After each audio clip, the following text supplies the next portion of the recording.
কি বলবেন? আমার এই মত এখানে কিছু বলার নেই। খুব ভালো, তারা এতদিন এত বছর ধরে আমাদের সুশীলদের দাবি ছিল যে মোহাম্মদ ইউনূস ভালো দেশ চালাবেন। তো আমি আসলে বসে আছি দেখতে যে মোহাম্মদ ইউনূস কত ভালো দেশ চালান। এখন ভারতীয় সময়ে রাত 10টা বাজে প্রায়।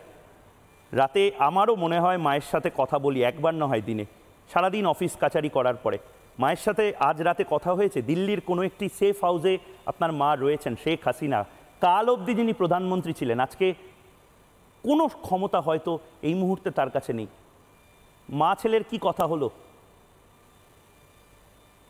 আজকে কথা হয় নাই ওনার সাথে, কারণ আমার আজকে সারা দিন ধরে ফোন বেজে যাচ্ছে, আমি ইন্টারভিউ দিয়ে যাচ্ছি, ওনাকে এখনো আমি ফোন করার সুযোগ পাই নাই। আজকে গতকালকে কথা হয়েছিল।